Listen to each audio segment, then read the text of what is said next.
Whether the issue is law, science, economics, history, family, social issues, education, religion, government, or national security, Brannon brings the issues of the day into clear focus through the lens of a Judeo-Christian worldview. And now, here is your host, Brannon Howe. And welcome to the broadcast. On this November 17th, 2025, Eric Metaxas is going to join me tonight. He wrote the big book. It's a big book, like a phone book. It's a phone book on Dietrich Bonhoeffer. And, of course, he helped to start the Confessing Church, as you know, and oppose Hitler and what they were doing there, and to the Jews, of course. And yet, Tucker Carlson has come out last week and said something really, can I just say stupid, about Dietrich Bonhoeffer. I'll play the clip and have what is probably the premier expert on Dietrich Bonhoeffer in America, Eric Metaxas, respond. Also, Eric was at a wedding over the weekend at Mar-a-Lago. President Trump walked in to greet the bride and groom, as he's often want to do. And he sees Eric and he says, this guy is going to get me into heaven. How did Eric Metaxas respond to that? You're going to hear tonight about that. So what else does he think about the rise of anti-Semitism among the right? Candace Owen, Tucker Carlson, etc. What does he think about that? As someone who wrote about Nazi Germany and a Christian response to that, as we saw with Dietrich Bonhoeffer. So a lot to get to on that. Then we have, the Crown Prince. A Crown Prince, a red carpet, and a risk America can't ignore. Brand new Substack tonight by Anni Cyrus. She'll join us tonight. But she's also going to respond to something else, and that is a story that I have linked over at worldviewreport.com, your daily aggregated news site, worldviewreport.com. And that is about a small Venezuelan island. Could be the real reason behind the U.S. military and their Caribbean military's buildup. I won't go into it in great detail, just enough for you to sit up and pay attention. Ooh, look at this. U.S. properties owned by shell companies tied to Venezuelan and Iranian governments. Look at all of them going through California, the bottom part of Nevada, Arizona, New Mexico, Texas, and then Florida. Wait a minute. Are these IRGC shell companies hiding out terrorists and terror cells? Is this really not about narco-terrorists, but actual terrorists coming from Venezuela into the U.S.? And why doesn't the Trump administration just tell us that? We're going to get into that tonight. Plus, on top of that, we have a guy that is on the list to be arrested from overseas who had a CDL and was driving a truck, a big old semi-truck, yet he's on the list of potential terrorists, wanted, and illegal, wanted. I'll share that with you tonight because, by the way, why are we running into all of these Islamic truck drivers? We've got a lot of over-the-road drivers that follow our broadcast and have called in. And did you hear about the Oklahoma City, outside of Oklahoma City, the ammonia? Look at that. Take a look at that. This is what leaked onto the back lot at a hotel, and lots of folks were injured, some airlifted to the hospital. I mean, this just shows you the dangerous chemicals going down the road in some of these semi-trucks. And then you got people who are tied to jihadi terrorists with CDL license all over the country. What could possibly go wrong? And then the Trump peace plan in Gaza headed to the United Nations. We'll talk about that. Yet the peace plan's fallen apart. Hamas is saying, we're not going to disarm. And we have a piece over at PJ Media that's already talking about that fact, that they're saying, here it is. Well, so much for Trump's peace plan. But yet the UN's going to vote on some kind of board, implement a two-state solution, Palestinian state. The peace plan has fallen apart already. So we've got a lot to get to tonight. All right. Here we go. This is very troubling. Canada pushes to begin euthanizing children. As many of you know on our radio show, we've been talking about active euthanasia on our program for years. And when you start euthanizing children, folks, you're into the category of what the Nazis were doing with their, actually, I should take that back. We're into the territory of what the Germans were doing. The Germans had their own private death centers. I deal with it in my book, Grave Influence, which you do not need to buy. It's already in the vault if you're a vault member at worldviewtube.com/vault. But they had their own private death centers to euthanize their disabled children and senior adults and people that were handicapped. Private doctors running a private death centers for the German people.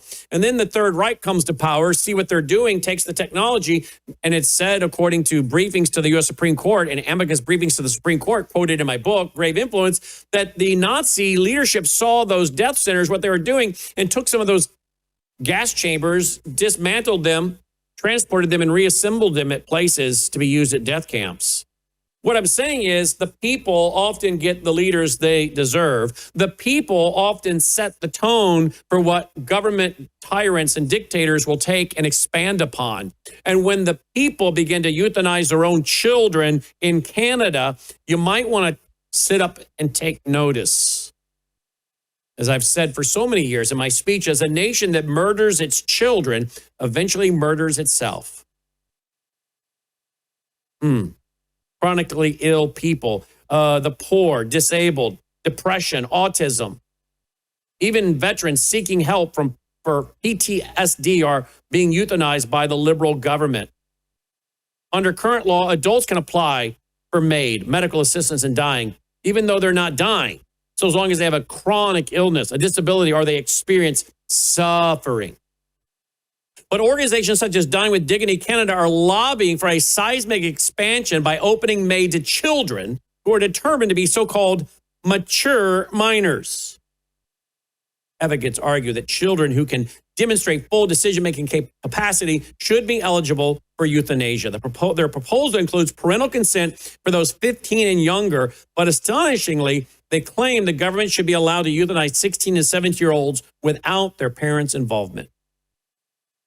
And Canada's own lawmakers appear sympathetic. Wow. The signs. The signs. The question is how many people see these signs and then understand them through the lens of history and where we have been before and where we're going. Here's a new survey. A new survey conducted by the National Association of Realtors shows the median age of first-time home buyers is now 40 years old, the highest ever recorded. Yeah, that's called inflation. And sadly, incomes are not keeping up with the cost of living and of homes. And of course, it's during financial crises that oftentimes people start looking for someone to blame, as well as a strong man, an authoritarian leader to lift us out of the morass.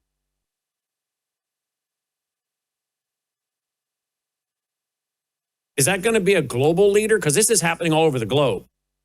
The money expansion, I was reading a report today about the money expansion that's happening all over the globe.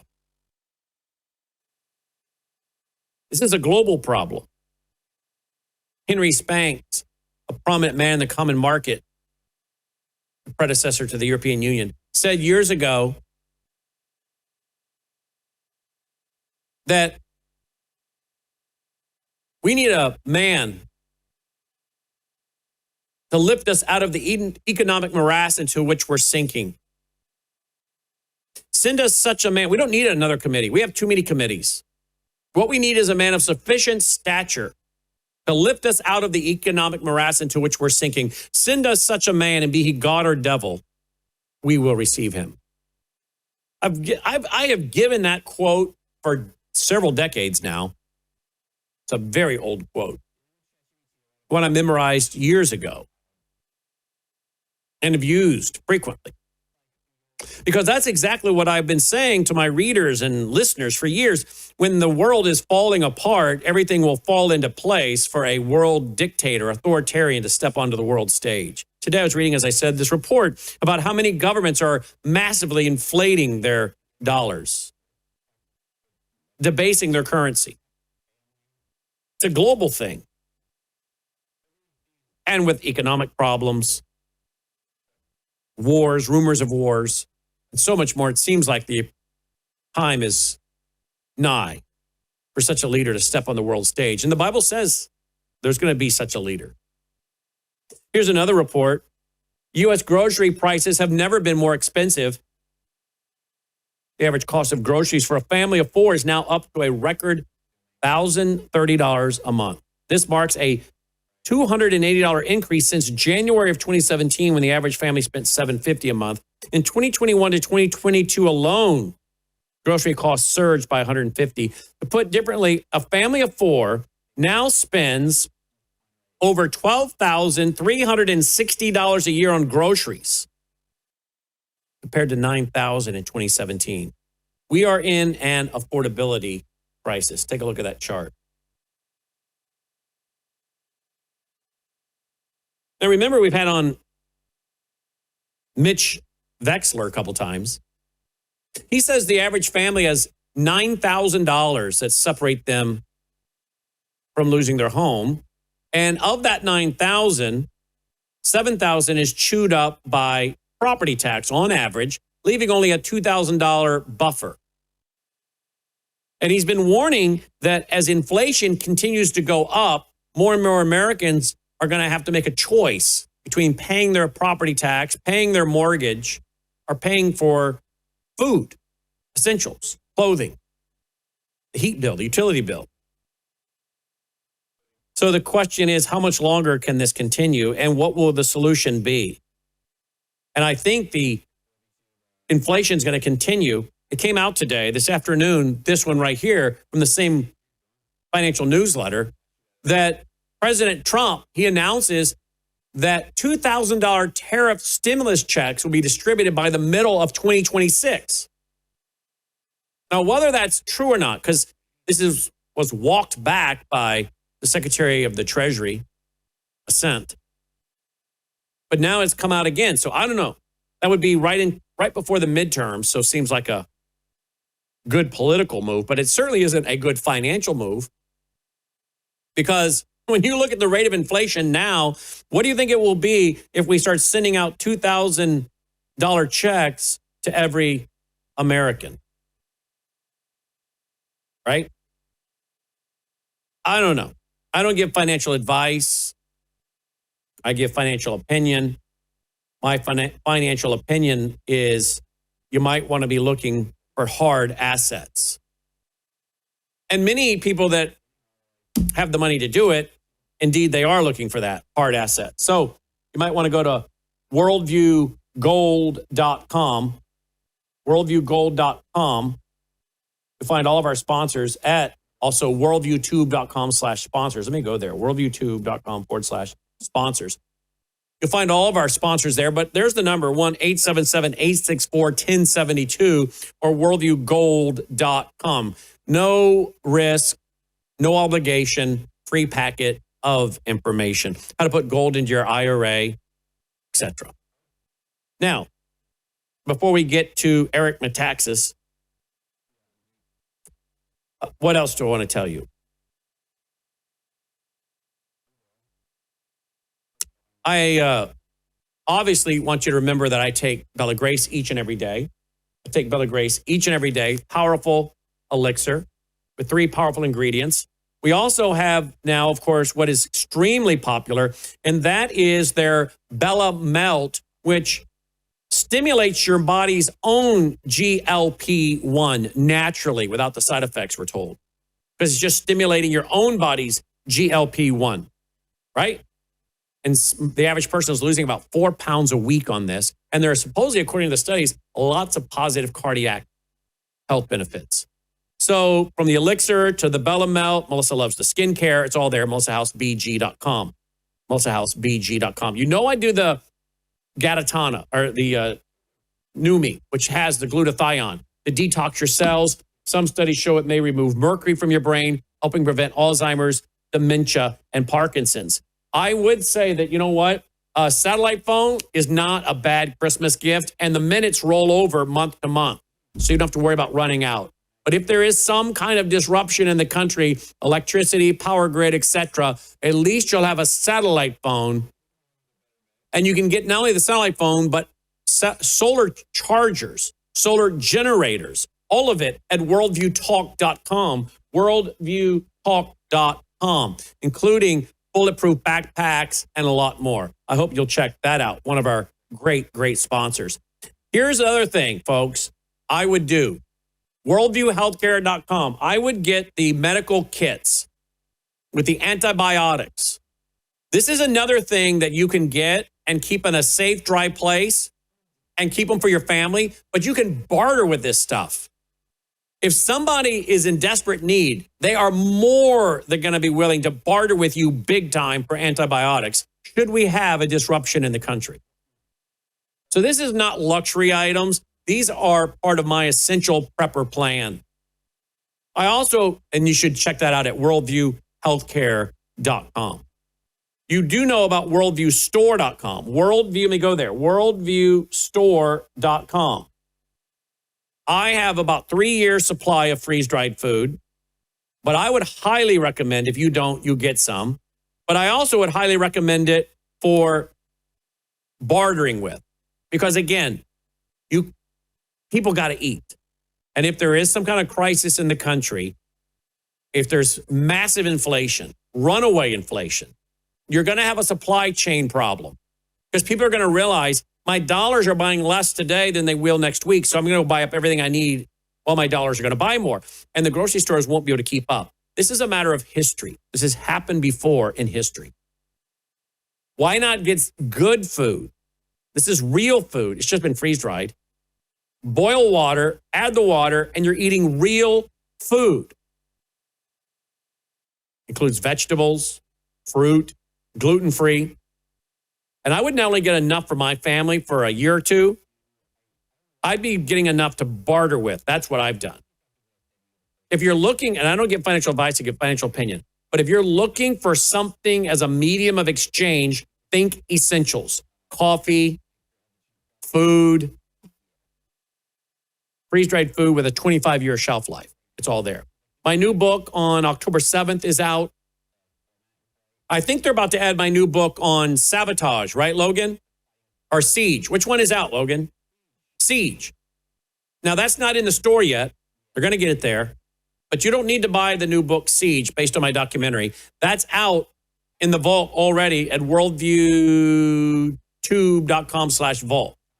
worldviewtube.com/vault. So go ahead and join the vault, get access to my book on Hamas, my book Siege, and then we have my commentary on the book of Revelation coming out sometime after Thanksgiving. We'll keep you posted on that. That's all being laid out. The pages are being laid out and edited right now as we speak, okay? So there you go. All right. We got a busy night, folks. Busy night, but I need you to support us. And one of the most important ways you can support us, folks, is, of course, at worldviewfoundation.com, worldviewfoundation.com. Please do not forget us in your end of the year giving at worldviewfoundation.com. All right, let's get started. I got Eric Metaxas coming up here. But again, I need your support to keep pushing out these programs for free. So thank you, thank you, thank you. Joining me now is author and talk show host Eric Metaxas. Of course, he is the guy that wrote what you would say is the premier book on the life of Dietrich Bonhoeffer. Last week, some of you saw the clip that was going viral of what Tucker Carlson had to say about Bonhoeffer. As soon as I saw it, I reached out to Eric to ask him to come on to respond. In fact, he himself responded. Here is his X account right here. He wrote, "Please watch the excellent Bonhoeffer film so you understand how wrong Tucker is in saying these things," which I wish he would have me on for a serious discussion. This is getting way out of hand. Let's look at what Tucker said and then have Eric respond. Because once you start calling people Nazis, we really have no choice but to start shooting them. To be Dietrich Bonhoeffer and sort of reach the end of reason or even Christianity. Bonhoeffer decided Christianity's not even, he was a Lutheran pastor. Christianity's not enough. We have to kill the guy. I'm not judging Bonhoeffer, who was a great man in some ways, but that's inevitable once we decide that people are Nazis. So you kind of... I actually, think you need to hear the first part of that again, folks. Because once you start calling people Nazis, we really have no choice but to start shooting them. To be Dietrich Bonhoeffer and sort of reach the end of reason or even Christianity. Bonhoeffer decided... Reach the end of reason or Christianity. Wow, what an insult. Does he realize how Dietrich Bonhoeffer died? Does he realize how Dietrich Bonhoeffer basically sacrificed himself so others would live? But now he is Eric Metaxas. Eric, welcome to the broadcast. Thanks for being with us. Thanks for having me. Good to see you. You too. I was so astonished by what he said. And Brandon, I want to answer any questions you have, but I just want to say that I always liked Tucker. When he platformed Nick Fuentes, I thought, I can't even believe that he would do something that is so wicked that it blows my mind. It blew my mind. I thought Nick Fuentes is one of the most evil, explicitly racist, misogynist. He's a horrible, everything that everybody says about conservatives, which isn't true, is actually true in his case. So when Tucker did that, I thought, what is the world ending? Has he lost his mind? What's going on? When he then said this about Bonhoeffer, what you just played, there's no explanation because he's a smart guy. What he said about Bonhoeffer is so dumb. I say dumb. I'm not trying to be mean. It's just so uninformed that I was shocked. I thought, this is Tucker Carlson. I've always admired him. And what he just said about Bonhoeffer makes no sense. It's the most sloppy, thoughtless kind of statement. We can unpack it, but we just have to start by saying it was absolutely bizarre that he would make those statements. I wrote a 600-page book on Bonhoeffer, which gives chapter and verse on his life. And a year ago, a great film. Anybody looking for a great film? The Bonhoeffer film is a great film. It came out 1 year ago, and it's spectacular. But what Tucker said makes no sense. I'm prepared to get into why it makes no sense, but I don't want to keep talking. So I'll let you ask. And by the way, the name of the movie, I interviewed you on it about a year ago. What is the name for those who want to go see the movie? Well, the film is Bonhoeffer. It's like the title of my book, but it's not the same as the title of my book. So it's kind of like Pastor, Spy, Assassin or something like that. I never remember, but that's the one to see. It came out 1 year ago. You can see it on Amazon. You can rent it for $4.99. It's a great film. A great film. And, obviously I always say I prefer people to read my book so they can get the details, but it's a great film. And frankly, the story of Bonhoeffer and what he did is very, very important. It's not just interesting or, exciting. It's actually extremely important. It is important. And we need more pastors to step forward. He started, as you know, I don't need to tell you this, you're the expert on it, the Confessing Church, for any of the new listeners who don't know. He and a gentleman that he was working with, Martin, was his name? Niemöller. Martin Niemöller, right? Martin Niemöller. Yeah. Niemöller ended up surviving. I think he went to a concentration camp and ended up surviving, and I think he died eventually in Canada, if I remember correctly. Yeah, he lived. He was in a concentration camp for 8 years, a personal prisoner of the Fuhrer. Niemöller was outspoken, was going along with Hitler, and then he woke up, and then it was too late, and so he was in a concentration camp for 8 years, and he lived and whatever. But anyway, he's the one that confronted Hitler to his face and said, "You told the pastors, you take care of your churches. I'll take care of Germany." He confronted Hitler after that speech to his face, right? Well, no, he went. I mean, I can see why you're saying that, but actually, what happened? I wrote a book called "Letter to the American Church," which Right. deals with this, and then I wrote a sequel which deals with exactly what you're talking about, called "Religionless Christianity." And what really happened was Martin Niemöller was convinced that he was convinced that Hitler was basically a good guy. And that's very easy to understand in 1933, 32, 33. It's really easy for us to say, how did he not know? But the fact is, Hitler was not advertising, I'm worshiping the devil. And so Niemöller went along with that. And a year after Hitler was elected chancellor and president, Niemöller realized that Hitler's people, he didn't think it was Hitler, are doing all these terrible things. I need to have a meeting with Hitler. So it takes forever to get a meeting because Hitler doesn't want to meet this guy, because Hitler's thinking, listen, my job was to fool you into telling people to vote for me, and now I'm in, and you can jump in a lake. But eventually he has a meeting with Hitler.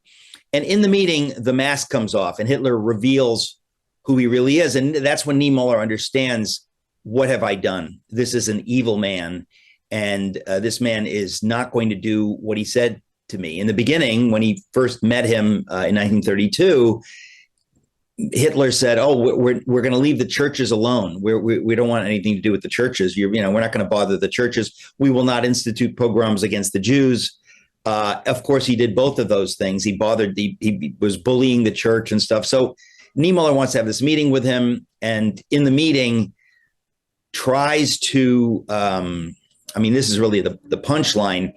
Hitler's attacking Niemöller in the meeting. How dare you? And Niemöller says, "But mein Führer, what? I care about the Third Reich. I mean, I'm a patriot." And that's when Hitler says the famous line, which he actually said. It's not in the movie, but he said it in real life. He said, "You just worry about I built the Third Reich. You just worry about your sermons." In other words, the church, Christians have no business in politics, in telling evil leaders that they're evil. Just shut up and do as you're told. That's when Niemöller understood that he'd been duped by the Nazis. So it's so then he jumps in with Bonhoeffer and the Confessing Church. But does Tucker not know that Bonhoeffer was safe here in America, working in New York? If I remember correctly, he was concerned about one of the Rockefeller planted churches in New York that was all about social justice. And he said, I had to go to the black churches to really hear the gospel even being preached. And he goes back to Germany knowing that basically I go back, I'm probably going to get killed. And of course he does. And I think it was from your... He's one of the greatest Christian heroes. I mean, there's no doubt about it. Bonhoeffer is one of the great Christian heroes. He's martyred for his faith 3 weeks before the end of the war. I mean, it's all in my book, which I'm going to lift up for the camera. It's very heavy, so hold on a second. It's a big book, yeah. It's a big. It's a big book, right? Turn it sideways so they can see how thick that book is. It's a thick. Yeah, and I have it in my library. And by the way, if I remember correctly, Eric, Bonhoeffer had the chance to escape. That he was going to be offered basically to put on some the clothes, a jumpsuit of a mechanic, blend in, look like a mechanic, and get out. But he says no, because if I do, other people will be killed. So he dies, sacrificing his life, knowing if I go out, other people will be hunted down, interrogated, and killed to try to find me. So he lays down his own life. There's all kinds of, all this stuff is in the Bonhoeffer book, and there's so much. We don't have time. There is so much. He's such an amazing figure. But the reason we're having this conversation is because Tucker said the most preposterous things. I mean, I'm speechless almost that he said such silly things.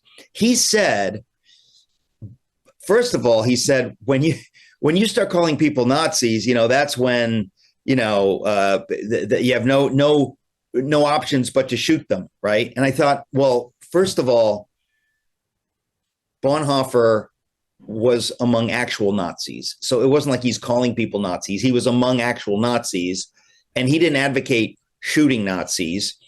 He got involved in the plot to assassinate Adolf Hitler because he knew what Hitler was doing, and he knew that God will hold me accountable if I do nothing. So he was a hero, and he was willing to get his hands dirty. He didn't just say, oh, we'll let some other people get involved in the plot to kill Hitler. I'm a man of God, and I believe that before God, I'm going to be judged for all those that Hitler's murdering. I need to do what I can. And he struggled with it ethically.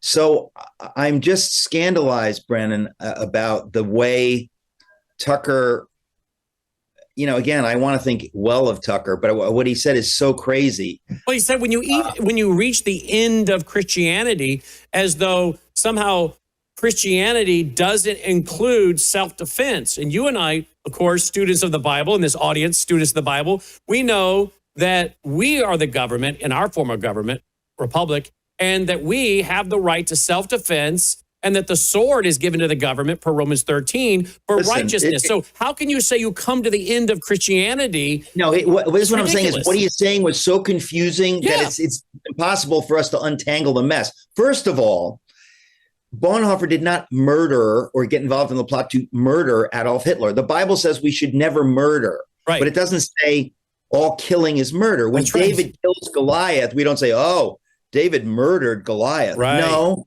he didn't. He didn't. Moses did murder the Egyptian, but David did not murder Goliath. When you're in a war or when you're in certain situations, that's called, you say, well, yes, it was violent, but it's not murder. So you're not stepping outside of God's will. If you're in the army and you're in a just war and people are trying to take over your country and you have a rifle and you defend your country, that's not murder. If you're if you're a cop and you see people, there's gun fight in the street and you see innocent people and you pull out your gun, you're trying to defend innocent people. You're not trying to commit murder. You're trying to defend the innocent. So that's what Bonhoeffer was doing. And it's complicated, but that's the nutshell version of it. And Tucker, I have to say again, scandalously made a number of statements that they really make no sense. It's so hard to even get your hands around it. It's so slippery. But he basically says, Bonhoeffer kind of like went beyond Christianity. What does that mean? Bonhoeffer would never go beyond Christianity. He was a devout Christian. He loved Jesus. He loved God. He gave his life. He gave his life for God's purposes. He could have escaped, as you said, he didn't. He could have done this. He could have done that. He was an incredible man of God. And how did they kill him in the end? How'd they kill him? What's that? How'd they kill him in the end? Well, he was hanged. He was arrested for his involvement in a plot to rescue 14 Jews out of Germany. He was involved in this plot. So he's arrested, but they didn't know he was yet involved in the plot to kill Hitler. And while he was in prison, that plot was revealed July 20th, 1944. And at that point, 1,000 people are arrested, they're tortured, names come up, and they realize, oh, he's involved in this plot. So at that point, his days are numbered. And so he's hanged right in April 9th, 1944. But he was, he struggled with it ethically. He didn't say like, hey, let's kill some people. But when you know that millions are being murdered, to do nothing, he knew that to do nothing, God will hold you responsible. And he's often quoted as saying, silence in the face of evil is itself evil. Not to act is to act. Not to speak is to speak. God will not hold us guiltless. Now, I don't think he actually ever said that, but it's attributed to him. And the point is, it fits him. That's what he believed. He believed to sit on the sidelines and say, oh, I'm a religious Christian. I'm not going to get involved. Get my hands dirty and trying to take down Hitler. I don't care. He said God wants us to care. God wants us to live our lives in a way that when the innocent are being targeted, we step up. And that was Bonhoeffer's life. So again, whatever Tucker was saying, it was really weird.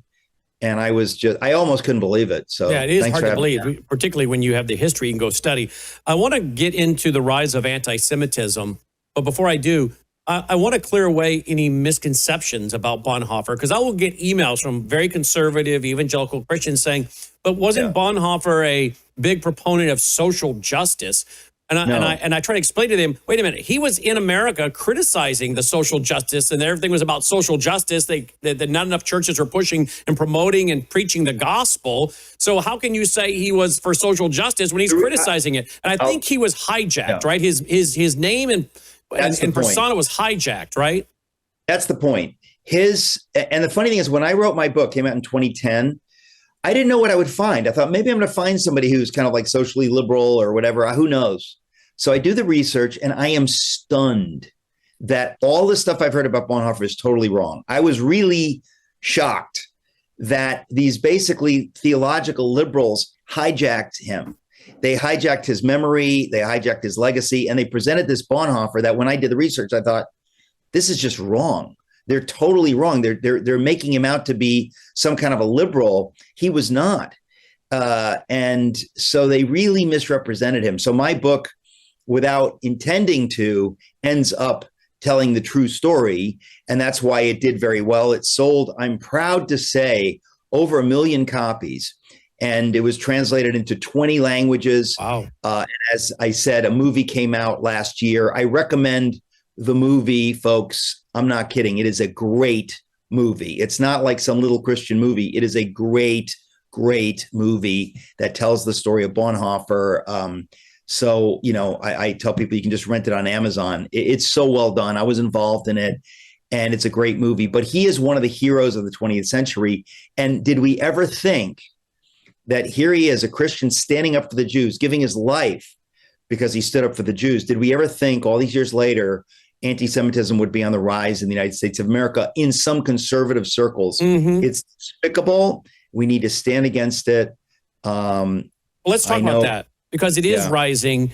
And you maybe you do or don't know what I produced my national conference in 2018, and I picked the title and had a big backdrop banner everybody sat in front of on the platform, and I brought in my Messianic Jewish friend Olivier Melnick, Arnold Frutenbaum, several other scholars, and the national conference was entitled Holocaust Horizon. Holocaust Horizon. That was in 2018. And I specifically chose that title and hosted that conference because I was beginning to see, and had been seeing for a while though, what I thought would be the trajectory toward the really rise of anti-Semitism as we're seeing today. I think you probably saw it. I think others saw it. But I think maybe what has shocked both of us is the degree by which people on the so-called right have embraced it. You want to speak to that? Well, yeah. I mean, I think the two names that come out is Tucker Carlson and Candace Owens. Candace Owens is a lunatic.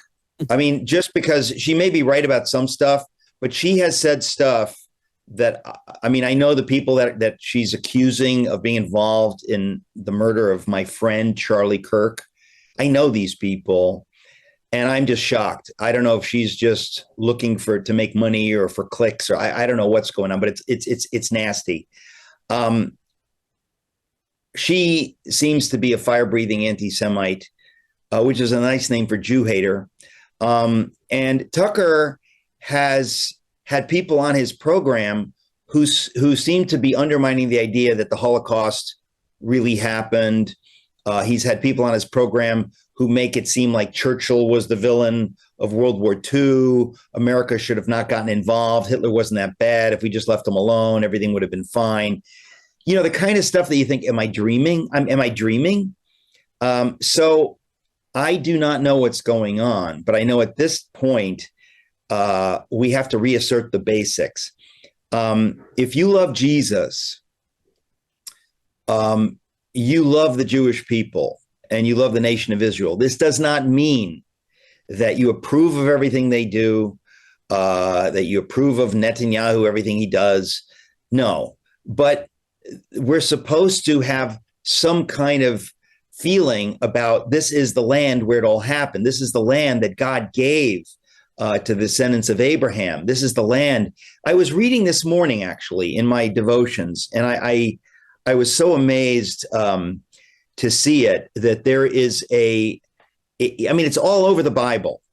And this is why I think how ignorant can Tucker be, right? It's all over the Bible. In the Bible, in Psalm 105, it says, I put it on my X account on Twitter. Psalm 105, written, 1000 BC, right? It says that God remembers his covenant forever, for 1,000 generations, which he confirmed to Israel as an everlasting covenant, saying, to you I will give the land of Canaan. An everlasting covenant. That's not like, until Jesus comes. No, an everlasting covenant, which means that they're returning to the land in 1948 is something that most Christians would see as a fulfillment of God's covenant. And there are all kinds of prophecies that they're going to return to the land. So the idea that, why should I care about Israel? That's just silly. At least it's not biblical. And if you're a serious Christian, you need to know that. Now, Tucker, I get the impression that he's not theologically or spiritually mature. Again, I think he's a good person. I like him. I've always liked him. But when he says this kind of stuff, I think he's hanging out. If he's hanging out with Christians, he's not hanging out with Christians who understand this stuff. Well, why won't he have on people like you or me, dispensationalists, Christian Zionists? I did a whole series started last night on why I'm a Christian Zionist. And I lay out what are the definitions of a Christian Zionist? What are the definitions of a dispensationalist? One of the things is we don't confuse Israel and the church. They're two separate groups, and we see them forever memorialized in the new heaven, when the new in the new earth, and when the new Jerusalem comes down and sits on the earth. You have the 12 gates named after the 12 tribes of Israel. You have the foundations named after the apostles. Showing God's two programs, the church and Israel. And I won't do the whole class here, but I was doing a whole series now, starting last night, on why I'm a Christian Zionist, because this is in the Bible. We start with Genesis 12 and Genesis 13, and you go on and on through the whole book of Genesis, and you keep seeing what he's saying to Abraham and Isaac and Jacob, and then Jacob's name changes to Israel. And then you get into the New Testament in Romans 11, and the Apostle Paul saying, did God end his covenant with them? Did they fall as to never be restored? No, may it never be. This is in the New Testament. And yet we see this amazing rise of Jews who become believers in Yeshua, in Messiah, the 144,000 Jewish evangelists. We've got 2 witnesses on the ground preaching the gospel for 3.5 years. And God's doing a remarkable thing in the Jews. And not to mention the Gentiles that are getting saved. And I say to people, can we not be patient with the Jews as God has been patient with us? Sure, many of them are in unbelief today. But many of them are going to become believers. But Paul said we, the Gentiles, should be making them jealous. Instead, some Gentiles are turning them off. Right. It's heartbreaking. I mean, it's absolutely heartbreaking. And again, we have to really be clear. It's demonic. Yes. Let's be clear, because we always look for political explanations, and we look for it's demonic. Wherever you see Jew hatred, there is the devil. There's no doubt about it. There's no doubt about it. I mean, if you really wanted clarity on who, when you're solving for X, when you see this irrational hatred of the Jews, it's like, that's evil. Like that's as pure as it gets. A hatred of the Jews, a hatred of God's people, a hatred of the people out of whom God gave us the Messiah. The whole world worships the God of the Jews because of Jesus, because of the Messiah. When you see Jew hatred, that's demonic. And you see it among certain blacks, among certain whites, you see it everywhere. Yep. And the thing has been, it's so irrational. You have to say, well, why do people hate the Jews?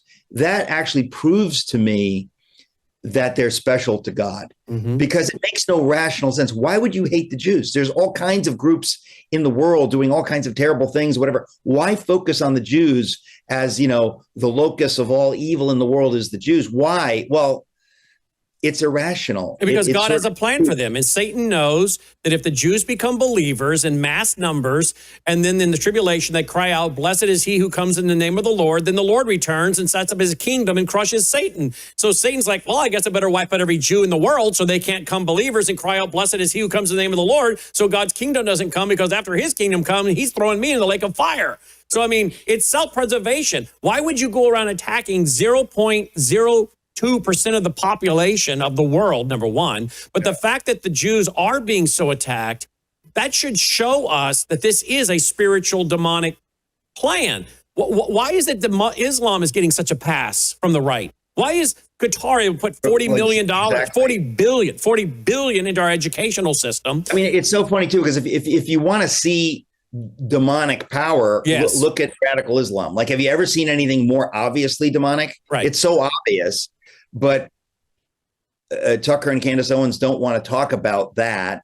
They don't want to talk about, Muhammad marrying a 6-year-old, but he was a gentleman. He waited till she was nine. Exactly. He raped her. Mm-hmm. We don't want to talk about that. We want to talk about Netanyahu and how wicked the Jews are. Didn't Tucker say Hamas? I think that's just a political organization. Hamas. Yeah, he's saying things that make no sense. It's almost like he's hypnotized or something. I don't know what's going on with him. It makes no sense. Is it going to tear MAGA apart? Is it going to tear apart the coalition? Well, isn't that the devil's desire? Like, that's the devil's goal, is to tear apart the MAGA coalition. That's what's going on. We're in spiritual warfare right now. Tucker and Candace Owens are tools in that. Nick Fuentes is an open monster. Like, he's not hiding it. Tucker pretends or maybe is convinced that he's doing some good. I don't know. But the point is that all of this is spiritual warfare. We have to be clear. That's what this is. Would you debate Nick? Would you debate him? It would be hard for me not to punch him in the face. I would never want to be in the room with him. I mean, I'm not kidding. There are people that are so. He has said things. I mean, I could never repeat them here. He has said the most. Oh, we played them. We have played the clips and edited some of them. We played them. It's unbearable to me that this young man could say some of the stuff that he said. I don't know what his motivation is. Are you shocked at the millions of young white men that are following him? Because I have some guys in their 50s and 60s that are trying to say, oh, you guys are making too much out of him. And I'm like, you're in your 60s, okay? Yeah. I'm 56. You're in your 60s. I could also be out of touch like that too if I didn't have 20-somethings in my control room that are telling me, these guys don't understand, Mr. House. This kid is not being followed by just a few thousand people.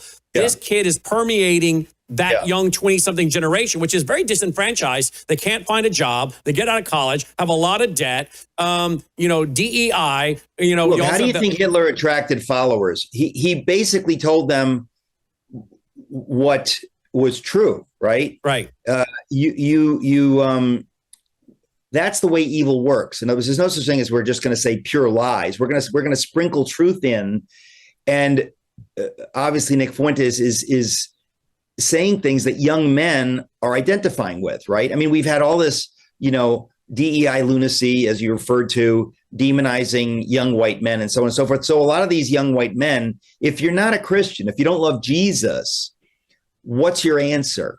Your answer is to listen to Nick Fuentes. Mm-hmm. And so this is why it is so wicked, because the answer to these problems is Jesus. That's the answer. Amen to that. The answer to young men who are lost is Jesus. It is to follow Jesus, to follow the message of Charlie Kirk. Get married, have kids. God loves you. Give your life to Jesus. That's what Charlie was saying. It's the exact opposite message of Nick Fuentes. I got 3.5 minutes. Young men have a choice. 3.5 minutes left with you, and I want to ask you two questions. One, where do you think this ends for America? And what are Christians like you, me, and this audience going to have to do for the Jews? Are we going to find ourselves, and I already have friends that are Messianic Jews that are already working to build trusted networks in the country to hide out Jews if necessary, if people come looking for them, hunting for them. What do you think the church in America is going to have to do if this continues? And then I want to ask you one more before I let you go. I have to be honest and say, I don't know. I don't know. I do know this. God is faithful. God loves us. And our job is to honor him with our lives, not just to say, well, I believe this stuff, but to actually say, Lord, guide me in how I live my life and what I do and who I spend my time with and what I listen to. And the Bonhoeffer book that I wrote, really, to sum it up, it's faith in action. He said, you've got to put your faith in action. Don't just talk about theology and talk about Jesus. Live it. You've got to live it. And so the book that I wrote more recently, which is Letter to the American Church, sums that up as a message to Christians to say, hey, Christians, God doesn't want you to talk about it. He wants you to live it. He wants you to obey him, to submit your life to him. That's why you're on this planet. And I do believe we're on the verge of great revival. And that's, again, why we're seeing the spiritual warfare, because the revival is very upsetting to the devil and his angels, very upsetting. And so he's thrown everything at us, including the kitchen sink. That's why we're seeing unprecedented hatred, division, confusion. But I really think it's because, God is working and is moving. And I think in the next year and change, we're going to see revival, and we're going to see great things in the United States of America and around the world. I really believe that's happening. Let's pray to that end. Final question. I hear you were at Mar-a-Lago this weekend, and President Trump walked in and said, well, if there is a guy that can show me how to get to heaven, it would be this guy. He pointed at you. Is that a true story? Yeah. Yeah, it's the weirdest thing. If people follow me on Instagram or on X, it's just my name, Eric Metaxas. You can see the video. Again, just Eric Metaxas on either on X or on Instagram or on Facebook. But I was at a friend's wedding at Mar-a-Lago. And the president comes into the room just to be nice, as he is, just to say, oh, I want to greet the bride and groom. I'm here. You're getting married here. Let me just come into the room and greet everybody. So he comes in, and I'm right there when he walks in. And he knows me because he watches my TBN show, and he's familiar with me. And I've met him a few times over the years, and he always insists I watch your show. And so he must have, if he watches my show as much as he says, he's heard me talk about Jesus. He's heard me, whatever. So the moment he walks into the room, and after he's greeting the couple, my friend Mike, who got married, and his beautiful wife, Milana, he turns to me and he says, this guy's going to get me into heaven. And I thought, what? What is he talking about? Like, I was so nonplussed. What did he mean? And it's his joking way, I guess, of saying that he knows that I'm, ardent about my Christian faith or whatever. But as soon as he said that, I turned to him and I said, Mr. President, I said, I want to talk to you about getting into heaven. Like, I want to have a conversation with you. But I said, but of course not now, because, he was already backing out. He just came to say hello. And I didn't want to take the focus away from the bride and groom. That would be rude, but I would have loved to keep talking to him, but it just really wasn't possible. And I was sorry that it wasn't possible, but it was encouraging to me that he would say something so gracious to me. And again, if you want to watch the video, just go to my social media, Eric Metaxas, because the whole thing was nuts. It was funny. Well, I think all the audience prays for the salvation of President Trump. Many thought maybe he became a believer after the attempted assassination, and we thought, well, maybe this is kind of his wake-up call. But then he's come out and made comments about, I'm trying to get into heaven. Then he came out and said, I don't think I'm going to make it on Air Force One a couple weeks ago. I don't think I'm going to make it. I've tried, but I don't think I'm going to make it. And of course, he says these things, and all of us that are watching who are believers are like heartbroken, because we're like, we want all to come to the Lord, right? Whosoever, come. And we're thinking, Mr. Trump, President Trump, surely somebody has shared the gospel with you. Yeah. And, I'm sure he has heard it so many times presented. So I guess what we just have to do is keep praying that, he finally is convicted enough to understand the gospel and receive it and say, yeah, you know what? I'm a sinner. I can't save myself. Yes. But I think that's the thing is what I wonder is, I think on some level he already understands that. And I think he's being coy. I think he likes to tease and to say things that are provocative. So it's really not clear exactly what he's thinking.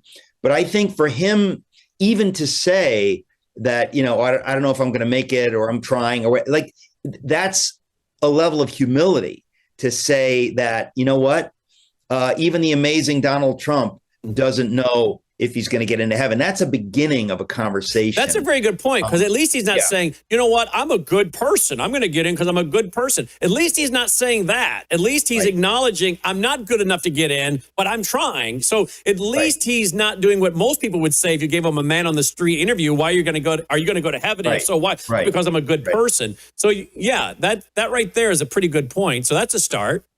That's exactly right. But the whole thing was just so sweet that he would say that. He'd point to me and say, "This is the guy that's going to get me into heaven." Like, what do you say to that? Like, yeah, I'd like to be part of that process, but it's so funny. It's so funny. So I hope folks will pray that God gives me that opportunity with him. Absolutely. But it also is a compliment to you that you're vocal enough about your faith that when he sees you, he identifies you as being a Christian. So that's a great compliment. I think that's probably right. I should think about that. That's a wonderful thing. That's a wonderful way to think of it. Yeah. Yeah, absolutely. Eric, EricMetaxas.com. You see right there, EricMetaxas.com. He has a broadcast. He has books. He has the new movie. There's so much, and it'll all be there to link to him on social media and more. EricMetaxas.com. Eric, thanks for being back with us tonight. We sure appreciate it. My pleasure. Anytime. Thank you very much. You have a great night. Eric Metaxas checking in today and tonight. Hope you'll go and visit his website and follow him on X. And by the way, you should get his book, the Bonhoeffer book. It is about 600 pages, highly footnoted. I have it in my library. I've had it in my library for years and years. Right after it came out, I got it. You should all get it as well. All right. Thank you so much, Eric, for being with us tonight. And thank you for watching this segment. And we'll be right back on the other side of this break. Don't go away. Do you appreciate all the free programming we produce here at Worldview Tube? Well, if you do, we need your partnership now. If you're already supporting us, thank you. If you're not, would you please consider doing so? We have to have a big November and December end of the year giving. Please go here right now to this website, worldviewfoundation.com, worldviewfoundation.com. You can give through credit card. You can give through PayPal. You'll find our mailing address there if you prefer to support us through the mail. You'll also find our phone number. Simply use that phone number by leaving a voicemail for Melissa or texting her, and my wife will get back with you and help you make your contribution over the phone. We send out tax receipts with our EIN number, well, the first week of February of each year. We, again, have to have a very big November and December as we get ready for pushing out more Christian worldview programming for 2026. So thank you for going now to worldviewfoundation.com. That's worldviewfoundation.com.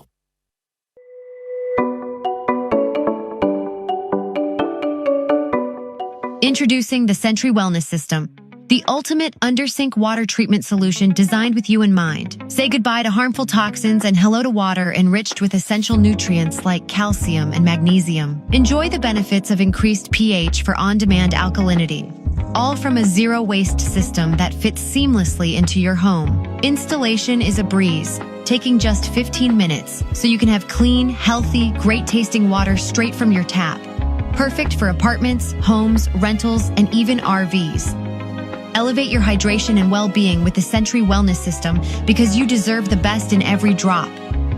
Sentry H2O. Tap into wellness. Joining me now is Anni Cyrus. But before we get to Annie, here's that clip of President Trump walking into the ballroom at Mar-a-Lago with Eric Metaxas. We'll boost the volume so you can hear what he said. Here we go. Watch this. Oh my God. He's going to get you there. Eric Metaxas. I want to talk to him about getting better. Easier one. Oh my God. Oh my God. He's going to get you there. Eric Metaxas. I want to talk to him about getting better. Easier one. Well, let's pray for President Trump. And by the way, we're commanded to pray for all of our leaders of our nation. Do you know that? Democrat, Republican, Independent. Pray for all of them. The Bible says that God desires that no one should perish, but all should come to repentance. That includes people we don't agree with politically, theologically, economically, geopolitically. Pray for our leaders. The Bible says, blessed is the nation whose God is the Lord. Blessed is the nation whose God is the Lord. And we've fallen a long way in our country. And it's important that we get back to what we're supposed to be doing and honoring the Lord. Because when a nation's given over, you see the consequences in Romans 1. 5 consequences when God's given over a nation. I think we see all 5 of those in play right now. Question is there still hope for America? Can America be restored? It's great to make America great again, but how are you going to do that if you don't repent and make the Lord the center of your life, your Savior, the foundation of your worldview. So politics is great, but at the end of the day, we don't have a political problem. We don't have economic problems. We have a sin problem. There's only one solution to the sin problem, and it is that he who knew no sin became sin for us, as it were, so that we might become the righteousness of God. That's the solution, right? So I'm encouraged by that little clip there. And I'm encouraged by the fact that President Trump is not saying, well, I'm going there because I'm a good person. I think that's a good point that Eric made. At least he's saying, I'm trying. Well, now we need to let him know it's not by might, it's not by works, it's a free gift for all who just simply place their faith and trust in Christ. That's it. Not going to church, not how much money you give, no works involved, faith. So pray for President Trump. All right, joining me now is Anni Cyrus. We have several very disturbing stories out. Of course, we had the Crown Prince of Saudi Arabia go to the White House today. We're going to get to that. But there's a story right here at Zero Hedge. I put it up at worldviewreport.com today, your daily aggregated news site. Here it is. Could a small Venezuelan island be the real reason behind the U.S. military's Caribbean buildup? Very interesting article. And there's a guy out there on social media, Jason Lewris, Lewris, or Lewris. I'm not sure how you say it, but it's Lewris. He makes a very interesting point. He says real-time housing market data, the website Parcel Labs, explored one potential cause for the U.S. military buildup and goes beyond drug smuggling, linking Venezuelan cartels and Iranian-backed groups like Hezbollah. And when you see Hezbollah, folks, think IRGC, Islamic Revolutionary Guard, IRGC. Quote, but drug smuggling may not be the full story or the real motivation, end quote. That's what he wrote. A far more concerning pattern is emerging. And he goes through it and he shows that how at a House hearing on March 2020 of 2013, lawmakers were briefed that Margarita Island was being used by Hezbollah to train Venezuelan cartel members. That was back in 2013. I think it was around that same time we were warning on our radio show about American domestic terrorists going to Venezuela to learn how to be involved in acts of terrorism, guerrilla warfare. He goes on in the article, fast forward, in June of this year, the U.S. launched strikes on Iranian nuclear facilities. Weeks later, the White House suddenly begins distributing polished footage of U.S. forces destroying smuggling boats. Here are the key points from the thread.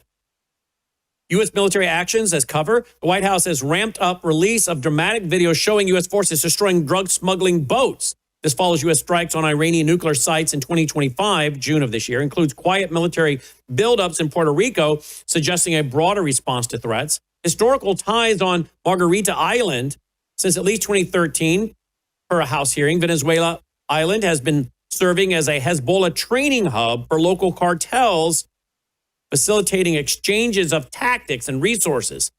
Iran and Venezuela's long-standing alliance amplifies this. Smuggling operations, including established cartel routes across the Caribbean, could now transport people, potentially terrorist operatives, rather than just drugs.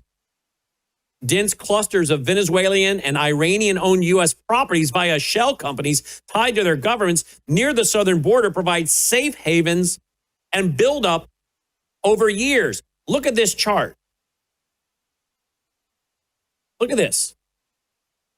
From just north of Los Angeles, about the center of the state of California, all the way down through parts of Las Vegas, the bottom end of Las Vegas, or Nevada, I should say, Arizona, New Mexico, the majority of Texas, right over to the Louisiana border, and then look at them all in Florida. Now, U.S. properties owned by shell companies tied to Venezuelan and Iranian governments. Can I ask you something, folks? How long have we been talking here about the idea of coordinated attacks on American facilities like schools since about 2008? Remember, the perfect day since 2008. And then, of course, we had October 7th in Israel, October 7th, 2023. And Hamas, Iran, their proxies were saying, we're going to do this again and again and again, and we're even going to take it to other countries like America. Remember a few years ago, the supreme leader of Iran said to America, be very careful. We are very near. Remember that? Be very careful. We are very near. Are we on the verge of, again, what we've been warning about? An October 7th attack? Did you know they apparently have safe houses here in the U.S.? I mean, can you look at that map one more time, folks? And tell me we don't have something to be concerned about. Great reporting here by this gentleman. Now, I want to tie it to another story and have Annie respond, because I don't believe in a lot of coincidences. I guess they do happen at times. But when I see certain things, I think, wait a minute, is that part of a bigger and broader plan? This is also over at worldviewreport.com today. Look at this. Wisconsin town under advisory as illegal alien South American crime ring targets community. Okay. The Mequon Police Department hosted a regional information sharing meeting for police agencies across southeastern Wisconsin that have been affected by recent criminal activities to share intelligence and coordinated efforts. They've identified among the burglaries, all the burglaries occurred between the days of Thursday and Sunday during evening hours with entry from the backyard. The homes were often located on cul-de-sacs or dead-end roads near wooded areas of golf courses and unoccupied at the time of the break-in. Stolen items have included jewelry, watches, designer purses, and cash. Audible security systems and exterior cameras appear to have deterred burglars in several cases. Trail cameras or other monitoring devices may be used by suspects to monitor the comings and goings of residences. Now, I don't know, maybe this is just small-time,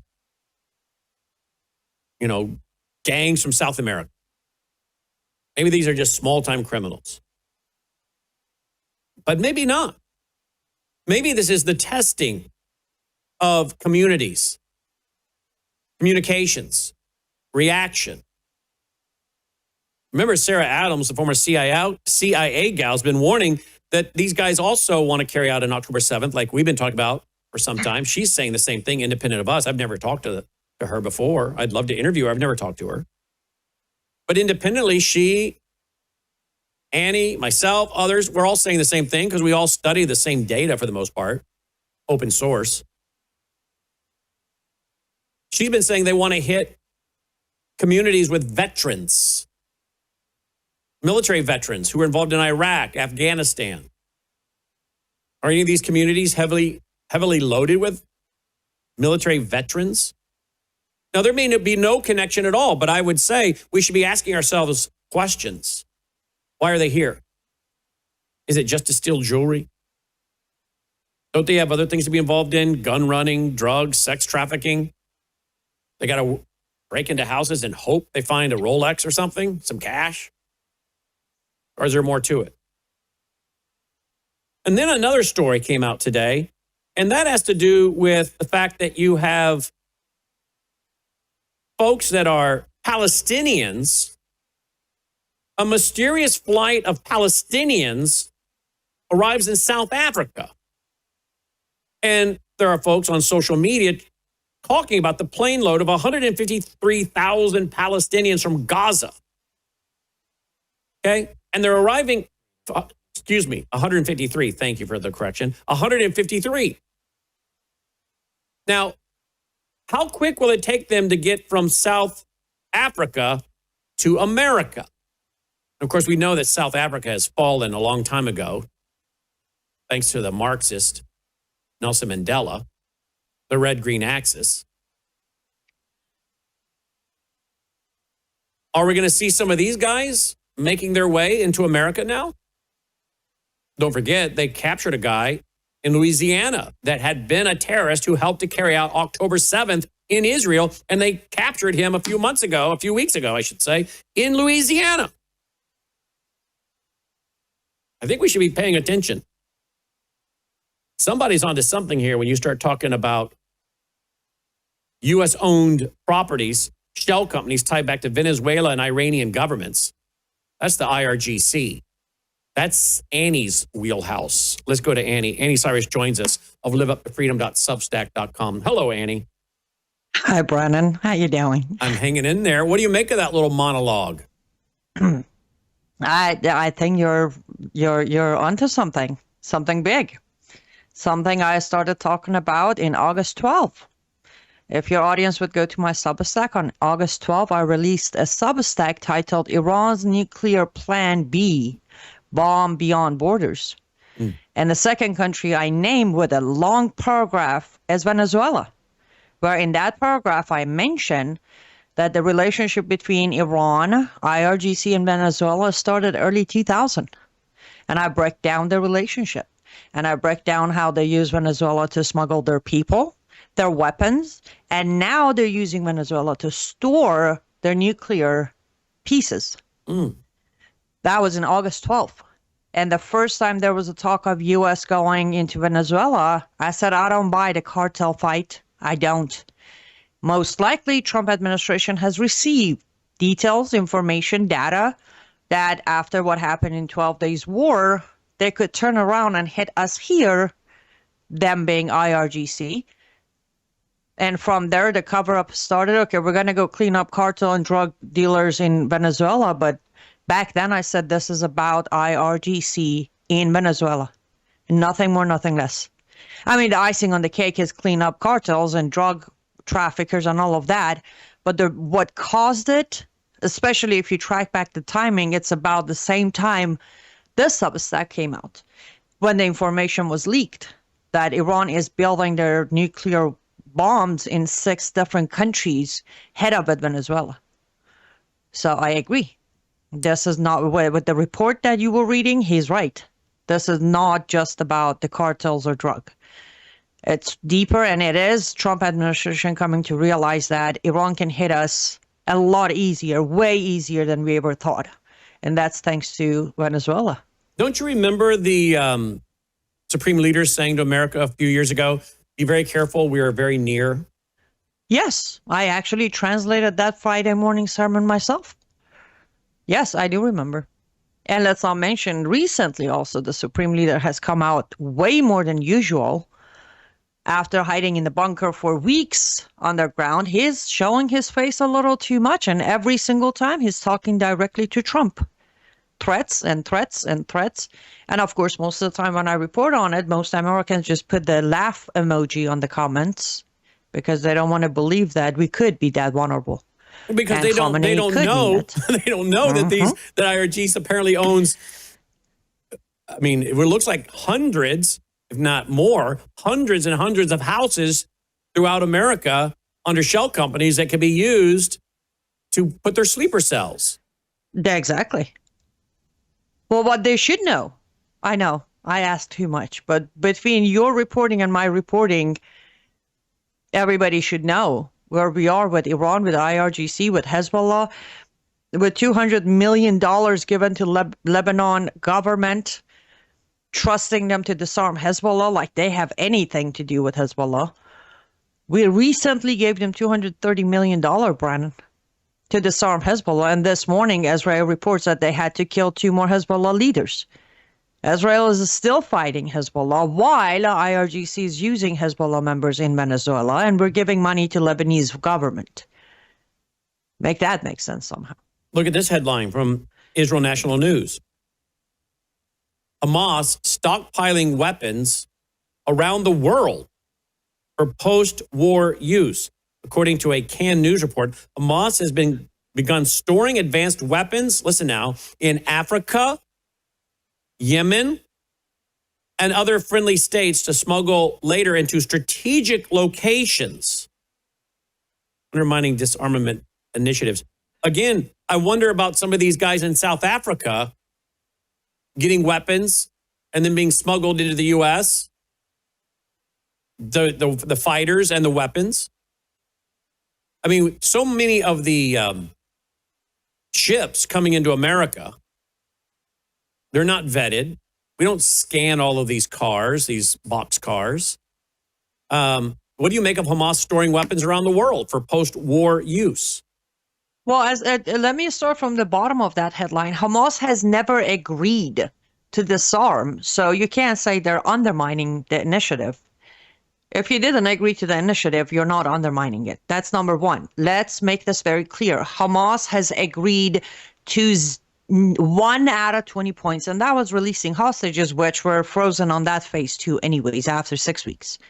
So that's number one. Secondly, not only Hamas is storing weapons in friendly countries such as, I might specifically add, Qatar, they are also storing weapons in Qatar.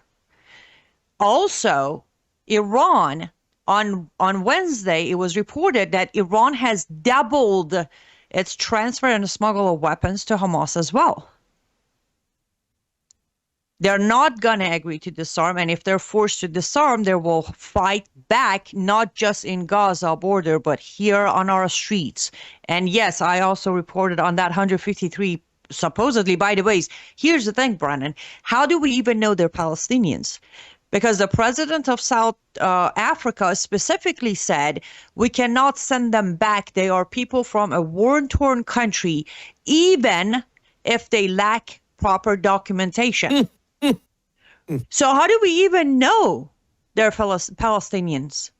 How do we know? Where's the proof? Some of them don't have birth certificates. Some of them don't have identification. They could be Afghan Talibans. They could be Lebanese Hezbollah. Right? They could be Houthis. We don't know who they are. But of course, South Africa, as you said, it's been gone for a long time. And I still don't understand how can a country allow these people to stay, which not all of them stayed. The report says 130 of them stayed in South Africa. 23 of them continued to other destinations of unknown. Nobody knows where the remaining 23 of them went. They might arrive here next day. By the way, and with the red carpet we have for all Middle Easterns, I wouldn't be shocked. PJ Media put this out. So much for Trump's Gaza peace plan. It's dated today, November 17th. In a statement before today's UN vote on Trump's proposal, Hamas said it opposes the disarmament of Gaza and insisted that any discussion about weapons will be within a Palestinian framework related to ending the occupation and establishing a Palestinian state.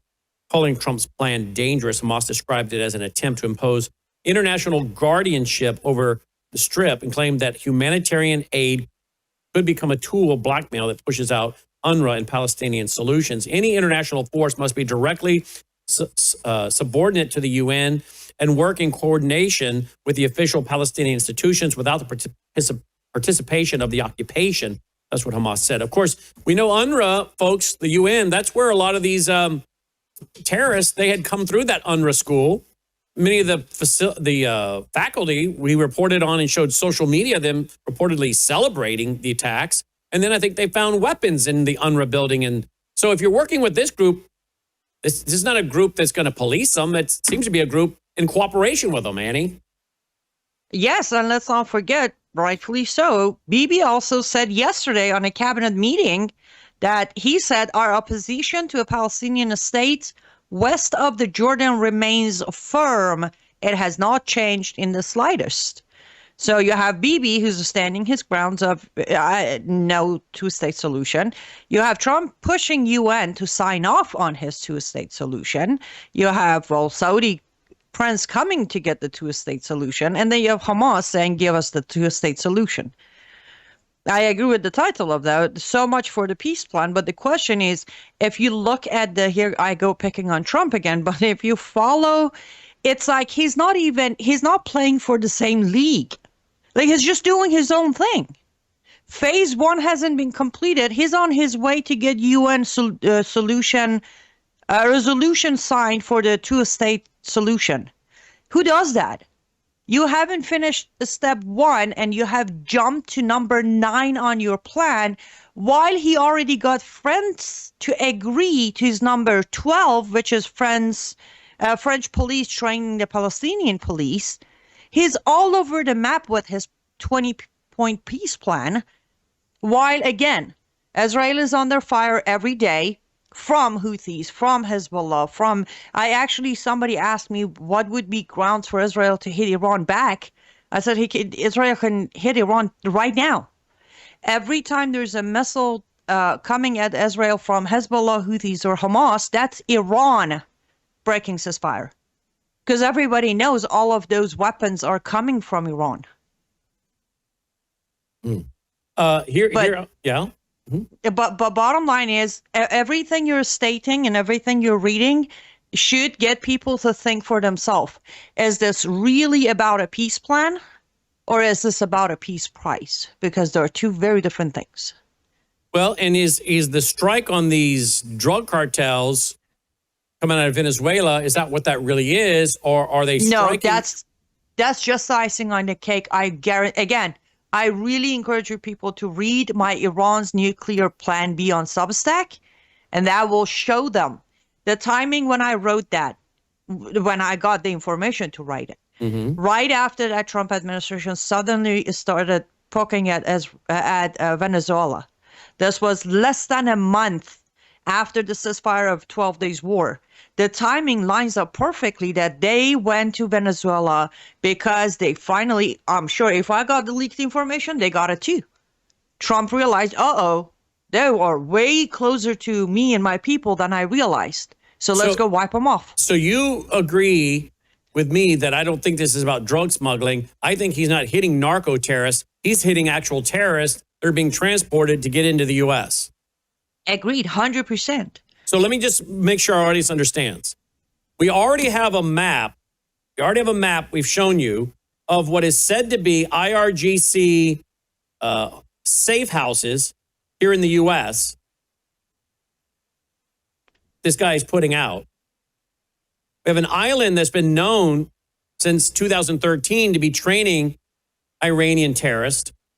And now we have the concern that they're being brought into the U.S. on these boats who are terrorists. Now we have in Mexico, I don't know if you can bring up some of the footage, Logan. In Mexico, the young people, the Gen Zers, are sick of all the corruption, apparently. At least that's what we're being told. They crashed through the barriers of the presidential palace of Scheinbaum over the weekend. It seems Mexico's in a mess, which frankly is a great distraction for everybody, for more terrorists to come over through terror tunnels or walk across, bring in more weapons. I mean, if I were them, I'd be using all of that distraction. Would you not? Absolutely. If I were them, I would create the distraction. Exactly. Like 120 people already injured, 100 of them Mexican police officers, about 23 Gen Z Mexicans injured already, and goes the chaos. So you believe, as I do, that as I'm going to repeat myself, that this isn't about hitting narco terrorists and killing them. President Trump's actually killing what are potential October 7th style terrorists coming into America. Why does he not want to just tell the Americans, hey, Iran's in our backyard? We already have the head of CENTCOM from like 3-4 years ago giving testimony before Congress saying China's in our backyard. Why not say, with Venezuela and others, why not say Iran's in our backyard with Venezuela? I mean, I think the American people would support him and support that. Why does he not want to just publicly tell us this? I don't think American people would support that. American people would say, why did you stop Israel's war to turn it into our war in Venezuela? If you knew that, you should have let Israel finish Iran. I think this is damage control. He has stopped the Israel-Iran war to turn it into America-Iran war. He's not going to admit to that. Well, didn't you and I say that? Didn't we say, Yes, look, we did. we better be very careful about us getting involved over there. We can support Israel. We can sell them weaponry. We can share technology. We can do whatever we need to do to support them. But we better be very careful because we likely have our own terror cells of the IRGC all through America. We know that from federal trials, so we're not guessing, right?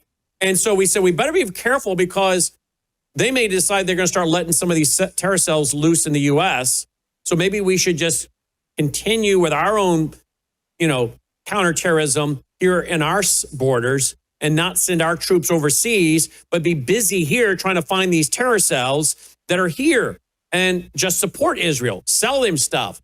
But no, we got involved, we bragged about it, and now it seems like the IRGC is ramping up to bring an attack to America. Exactly. That's why he cannot admit to it. That's why it needs to look like he's just cleaning up the drug cartels over there. Because right now it comes back to, well, sir, then why did you not let Israel finish Iran? Why did you tell us you have Iran under control? Why did you tell us Iran is begging for a negotiation, though we know it's not true?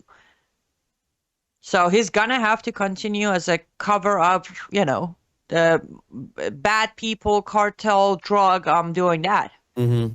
Unless we get hit, they'll never admit to the reason behind this cleanup. They won't. Let's go to another story real quick. Bill Malugin of Fox News, Department of Homeland Security,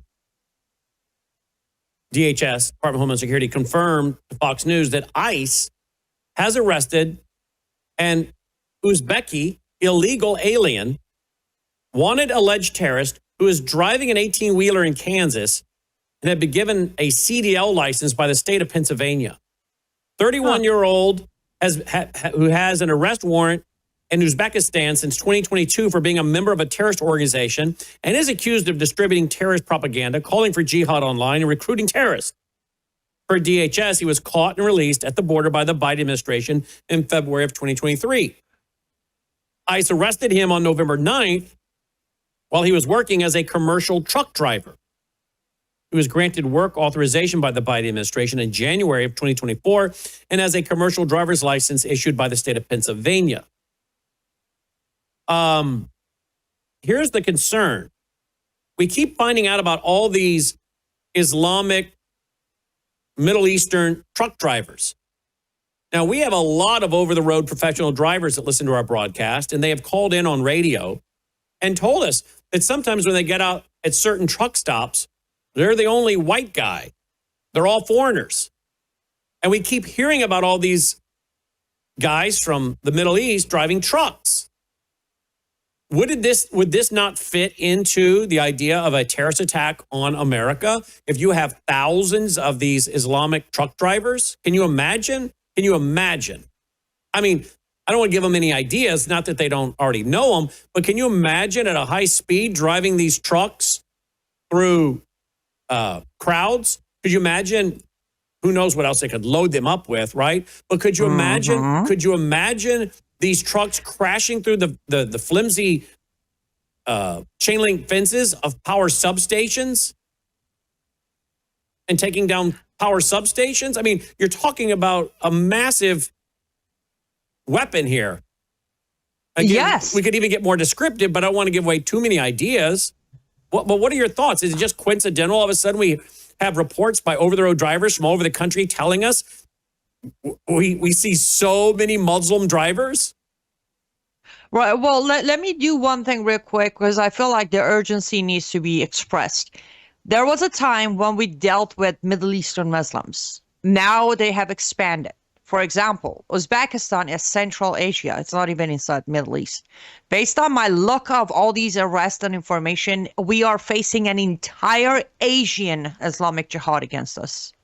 Meaning we can't even do a safe country anymore, Brennan. And that goes back to where I said, can we stop bringing anybody in, legal or illegal? Because Asia has become a heated center of American-hating people. That's number one. Secondly, you're very correct. First of all, why is an illegal even having a driver license of any sort? They want to say Biden did that. Okay, fair enough. If we would put our time and energy, instead of chasing after a peace deal in Middle East, coming from Middle East myself, might say, instead of chasing after that, why don't we close doors and start cleaning house? Why don't we sort through DMV of every state? Why don't we look at, that part is clear. DMV can link, ICE can link to DMV and tell who's legal, who's illegal, who's a citizen, who's a resident. All of that is an easy process. Why don't we pick every single one of them up before they get pulled over on the street or on the highway? Let's do that. Any illegal who was given a social security or work permit or a driver license under Biden regime, we go knock at their door, revoke all of that first.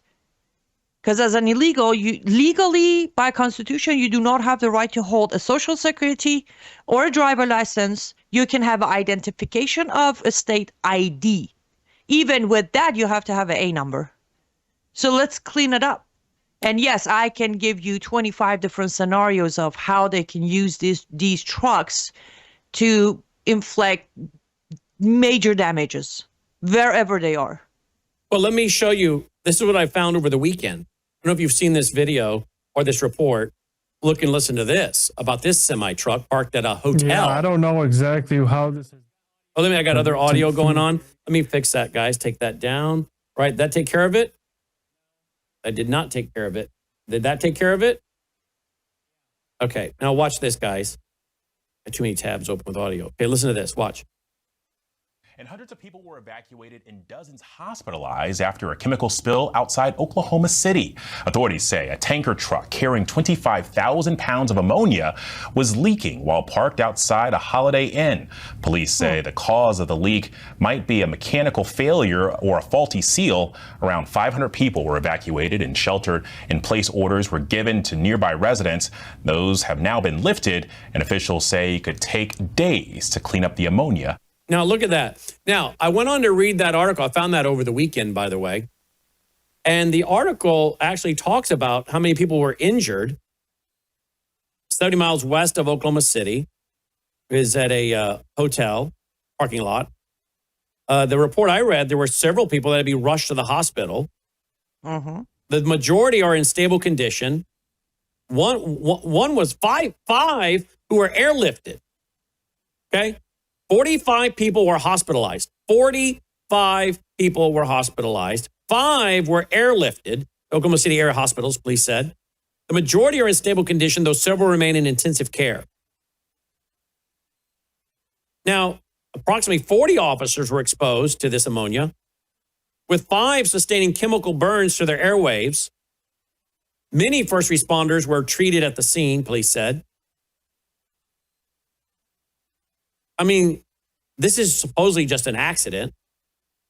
Who's the driver? Where's the information of the company that truck belonged to? I want to know all of that. Who was the driver? Who owns the truck? Who owned the chemical? Logan, are our buddies over at American Truckers on this? Let's look up and see if they are onto this. Because, sometimes they track these things. They might have the answers to this. The last I checked, which was last night, late night, there was still no information of company owning the truck, the company that owned, why the truck was even parked there. They haven't released the agenda of the driver, where the destination was, where the pickup location was. All of that is, as of last night I looked, still nothing. Mm-hmm. And we both know, Brian, when there is no information, we know exactly it was not an accident. When it's an accident, information quickly comes out. Yep. When they don't release stuff, that's when you get really, really suspicious. So the bottom line is we are in a very dangerous situation. And here you and I sit connecting the dots, warning the American people. And I hate to pick on, our police and sheriffs, but I bet you most of our police and sheriffs are not connecting the dots the way we are for their own communities. And most of them are not. You're right. You're absolutely correct. Luckily, my area, my sheriff department is connecting a lot of dots here.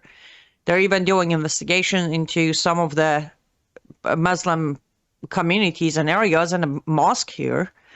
But majority of them are not.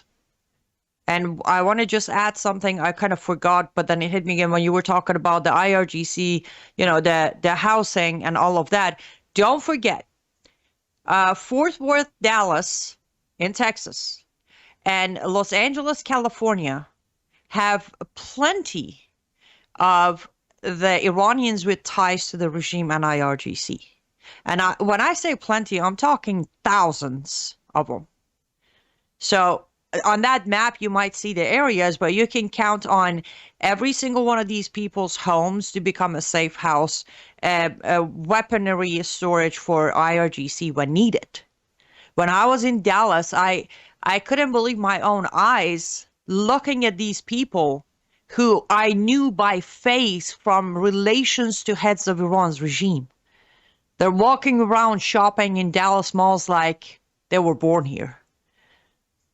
So keep Texas and California, or more specifically, Fort Worth, Dallas, and Los Angeles, California on the map as well.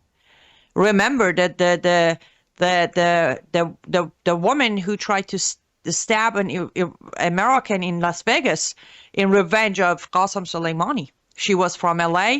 Her beauty salon was the way of laundering money for anyone in LA who was willing to carry out the attack. Those go kind of unnoticed. They're not major enough for your audience to remember, but they are there. Thousands of these businesses in LA and Fort Worth are laundering money for IRGC. The first group of kidnapping attempt on Masih al-Nejad, the money laundering was happening in LA. Money was coming to LA, from LA to New York for the kidnappers to get her. So there's LA, there's Fort Worth that needs to be added to that map. Logan, can you find me any footage of the Crown Prince of Saudi Arabia visiting the White House today? They have not released much yet. I know. I'm having a hard time finding any. So I need Logan to help. And again, that's the thing. With Al-Shara, took hours until the first video came out. With Erdogan, next day videos came out. With Crown Prince saying, what is with this closed door meetings? And we're not supposed to question them, right? Yep. All I got, I'm having a hard time with any footage yet, but Tuesday marks the first time the Crown Prince of Saudi Arabia steps foot in the U.S. since 2018, following the death of Saudi critic Jamal, however you say his name, by Saudi agents in Istanbul, which caused global outrage. That was posted today, November 17th. I just sent you a video. Why are they saying Tuesday? Today's Monday. Didn't he get here today? Yes. Here, I just sent you a video. Apparently ABC News has some of the footages out. Oh, they already signed a couple of agreements too. Great. Sorry. Yeah, Trump says he'll sell F-35s at Crown Prince set to visit the White House as he sounds. Yeah. Okay, there's some pictures, right? No, that's not from now. That's from when he was back in Saudi Arabia, back in May. Yeah, hold on. The ABC footages are the same. They're from when he was there. Yeah, I don't see anything that's current. Nothing. Even the picture is 2018. So isn't that curious? Yeah. Now, I do have breaking news, however. So do I, but you go first. I bet we have the same breaking news. Congratulations, says President Trump, to the world on the incredible vote of the United Nations Security Council just moments ago, acknowledging and endorsing the Board of Peace, which will be chaired by me and include the most powerful and respected leaders throughout the world. This will go down as one of the biggest approvals in the history of the United Nations, will lead to further peace all over the world, and is a moment of true historic proportion. Thank you to the United Nations and all of the countries on the UN Security Council: China, Russia, France, United Kingdom, Algeria, Denmark, Greece, Guyana, South Korea, Pakistan, Panama, Sierra Leone, Slovenia, Somalia, and also thank you to the countries that weren't on this list, weren't on this committee, but strongly backed the effort, including Qatar, Egypt, United Arab Emirates, the Kingdom of Saudi Arabia, Indonesia, Turkey, and Jordan. The members of the board and many more exciting announcements will be made in the coming weeks. And he's going to be the chairman of the board. Okay, so they're going to be chairman of a board for a two-state solution? Yes. That is already not workable, as Hamas won't disarm. And Netanyahu has and the said meeting with sign. the Saudi prince isn't until tomorrow, Tuesday. Okay, that's why we don't have any footage. All right, we'll play that tomorrow. But this is do we have the same breaking news story? Wait, do we know why they postponed it? That's a curious thing. Apparently why did they didn't, postpone? I'm being told. Logan's checking. Apparently it was always set for Tuesday. 7 a.m. this morning, the White House said 7 a.m. this morning, Tuesday. So we'll watch that. Well, okay, what do you make of this? When I put out my report, though, it was dated for today. Trump, on the Thursday press conference, he talked about Monday and excitement. And we're not just meeting, we are honoring the Crown Prince, all of that. So, but, let's finish on your breaking news and then I'll give you mine because. Not the same. Not the same. Not at all. Yes, but yeah, they're going to have this is what I was saying earlier on. He's all over the map. The phase 1 isn't finished and he already got UN approval. And let's not mention, isn't this the same UN that Trump was supposed to pull US out of? And we don't want to work with UN because UN is a joke. Now we're crediting UN. UN has always been on the side of Palestinians. Well, they've been on the side of the Marxists. I mean, they're covered up with the red-green axis, the Marxist anti-Islamist. This is, and that's the thing. There is no congratulation. With all due respect or whatever respect is left for you, Mr. President, on my behalf, there is no congratulations. You just got approval from an organization that gave the seat for human rights to Iran and gave the seat to women's right to Saudi Arabia. Them signing off on your plan holds the same credibility as those two chairs. So you might be the chair of this board, but to people like me who are aware of real agenda behind UN, your chair will have as much credibility as Iran and Saudi Arabia. So not to be Debbie Downer, but to me, this just means that we are turning against Israel. Everything in this peace plan, everything in this board, everything he's signing off on is turning against Israel. We are endangering Israel every day with these policies, with these moves. And now Tony Blair and Trump are going to have a transitional government in Palestine. That's going to be fun to watch. Well, this is a tweet from August 29th of 2024. Dr. Eli David. Antonio Guterres, he's, by the way, the Secretary General of the UN, folks. He's on the left. And Silva, the longtime Marxist, both of them, he says two longtime Marxist terrorism-supporting friends. One is Secretary General of the UN, the other President of Brazil. So this is who we're working with when we work with the UN. And we all know that Antonio Guterres, is huge into Agenda 21, Agenda 2030, the whole UN goals, which basically marks us all like cattle, tracks us, 15-minute cities, socialism, redistribution of wealth, abortion on demand, active euthanasia, radical climate control, which means carbon footprint, which means carbon tax credits, which means a tax on business. I mean, this is who the UN is. Well, I don't understand why we're doing anything with the UN. Why are we giving them any validity, period? Why are we running anything through the UN? Well, from what I recall, right next to Make America Great Again, the slogan was U.S. will walk away from UN too. But I guess just like the first one failed, the second promise failed too.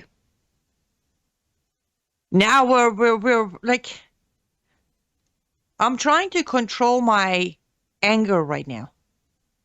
Again, we have a country that is under attack from inside, outside, and from within. Our longest government shutdown just resumed working. Inflation is almost as scary. And our president is out there chasing after peace for Palestinians. Give me a break. Our White House has officially become the hub for jihadists. We got Erdogan coming, al-Shura coming, Crown Prince coming. Mark my words. Next will be Pezeshkian, President of the Islamic Republic of Iran. With the speed we're going, Pezeshkian is going to get an invitation to the White House. That's the real history to make. After al-Shura being the first Syrian president, then we're going to have the first Islamic Republic of Iran's president coming to White House. I don't understand. How can Americans be okay with this in any shape or form? Because they're not plugged in. The majority of them are completely unplugged. They're not following. They're not Do they tracking. not do grocery shopping, Brandon? Well, they do. How do can you that. not be plugged in? But they're not Do you plugged not- into the. They're not plugged into Islam, Iran, the countries. No, It's- that's all right. But they go shopping, grocery shopping. They go. It's Christmas season. They're trying to get Christmas gift for their family members, their children. They're trying to get a winter clothes for their kids. They see the inflation. And then on the news, they see that we're taking up make Syria great again. Okay, Syria is a great country. They don't know al-Sharia is a blood-thirsty jihadist. But they do see their president is spending their time and energy on another country, don't they? Everything is about foreign policy. There's a lot of talk about the economics, and now they're saying that we're going to get $2,000 stimulus checks by the middle of 2026. Whether that really happens or not, I don't know. But they certainly are going to say, well, it's only going to be to those who make, X dollars and below. I can't see them sending out a $2,000 check to every American. I mean, we've already got inflation. They're already going to stop, I guess, come the 1st of December, any kind of quantitative tightening. So we're going to add more inflation by cutting checks to people? I mean... I saw a report that if they do cut those checks, it's going to cost the government double the profit of supposedly tariffs that they're taking these 2,000s from. Mm-hmm. It's already upside down there. So they're going to do that right before the midterms. People get a check in the mail. But to what end with massive inflation? Of course, everybody's laughing at the dollar. I've got to get to your breaking story, but we have another one coming out of Plano, Texas. Yeah, they're all the Islamists are taking over Plano. You guys remember that, right? Listen to this report from the local Fox affiliate. Disturbing details from Plano police. According to investigators, that woman was hit at least twice with a hammer, and detectives did find that hammer as well as duct tape and other items at the crime scene they're not ready to reveal. It's scary, actually. Frequent users of Bob Woodruff Park in Plano are uneasy after a woman was attacked by a stranger with a hammer late Thursday afternoon. We know lots of people that are out here, so if we see somebody we don't know, then we avoid that area. According to Plano police, the woman was jogging along the path at Shiloh Road just south of Park Boulevard around 5 p.m. Thursday when 17-year-old Sergio Noe de Nova Duarte approached and violently attacked her with a hammer. Initially, what got the suspect away from her is that she fought this suspect off of her. Officer Andre Smith says the victim was hit at least twice and suffered serious but non-life-threatening injuries.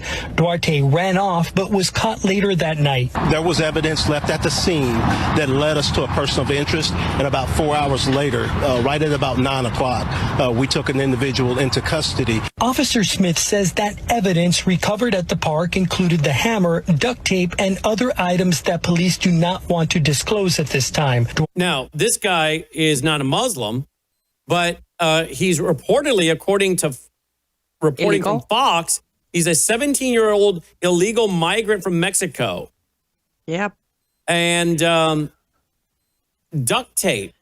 I was about to say, this wasn't about killing her. No, he was going to rape her. He was going to, I think, rape her, right? Kidnap her. Probably kidnap, and then with buddies, go for rape, yes. Mm-hmm. And possibly kill her after. Because and why she wasn't harmed and didn't give him lead poisoning, I don't know. In Plano, Texas? Right. Really? I mean, yeah, nope. you could I mean, that's kind of shocking. I thought everybody in Texas carried, right? You would think that, but I can tell you, at least being in Dallas area, Plano, and some other areas, no, they don't actually, and they will kind of step back if they notice you do. Mm. All right, so tell me what your breaking remember news the cultural change there. Okay, my breaking news is the Crown Prince of Saudi received a letter from Iran's president this morning, and the detail of the letter is not been released. However, Pezeshkian himself has said that he has reached out to Crown Prince to try to repatch military agreements between Iran and Saudi Arabia. I guess Pezeshkian will be coming to White House, huh? Mm. All right. Sorry. So what do you think, as we wrap here, what do you think is going to happen with the Saudi prince? I guess we've now determined that meeting will take place tomorrow at the White House. What's going to go on there? Well, Trump is going to sign off on all the requests that Saudi Arabia has asked for, which is extended military guarantee, F-35s, and more weapons. And I should mention this, just in case if I'm not on your show tomorrow. I want your audience to understand, because some people are like, bunch of F-35 we sell them to everybody. This is about the person who is coming to the White House, receiving what they're receiving. In 2019, even U.S. Congress blacklisted this crown prince. He was never invited back since 2019. He wasn't to receive any agreements, any handshakes, none of that, after it was clear, and even CIA put out information, that he ordered the hit and killing of the Saudi ambassador. So we are bringing a basically killer, not that I'm surprised at that part, with no legal holds. He's a crown prince. He's not the king.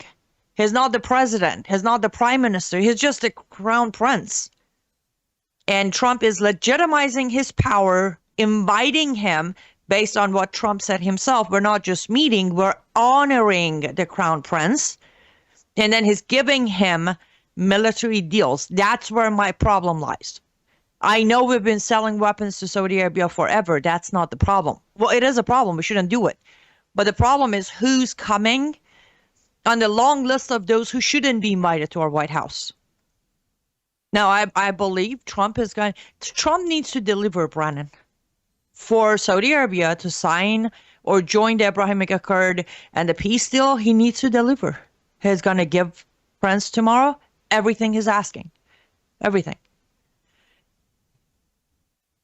And of course, we know that the Trump organization, I guess, has, according to Times of Israel, Trump organization said close to joining $63 billion Saudi-owned real estate project. Yes. And then if you go to worldviewreport.com, you'll see I have another one here. And that one is on, I think that's Don't forget Kushner. Forbes magazine. Here's everything we know about the Trump's financial ad. Here's everything we know about Trump's financial, get rid of this ad. Can you get rid of these ads, boys? Man, there we go. Here's everything we know about the Trump's financial ties to Saudi Arabia. That's Forbes magazine. So again, look, he has a right to run his business, build hotels, resorts, wherever he wants. But people have a right to say, wait a minute, what's going on with all Qatar, UAE, Saudi Arabia? I don't know. To me, it starts, if this was another administration, a lot of people would be asking, what's going on here? These are fair questions, are they not? They are. These are the questions I asked on my Substack today.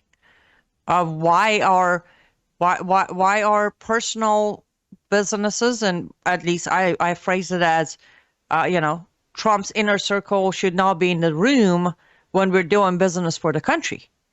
But then unfortunately, Trump has mixed the inner circle of family and business all together. Everybody's running the country together.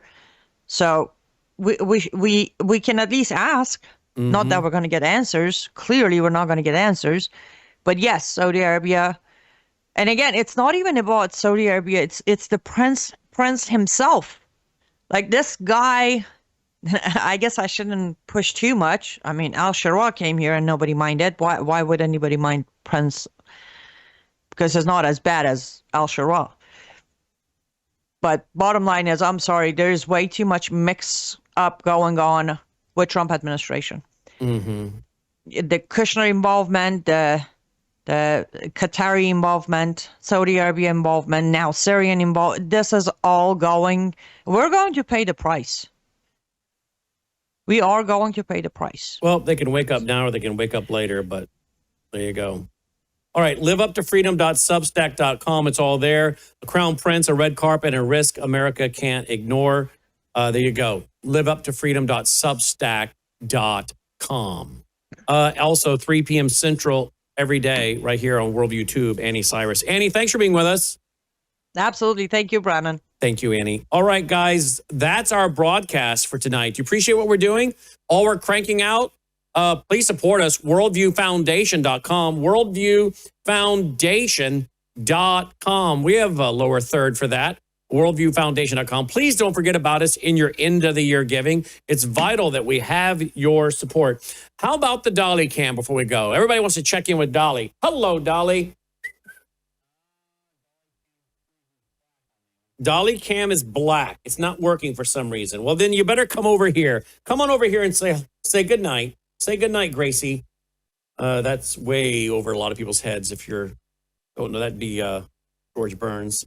All right, there you go, Miss Dolly. We should pull there you go. Pull that computer screen down so everybody can see this beautiful lab.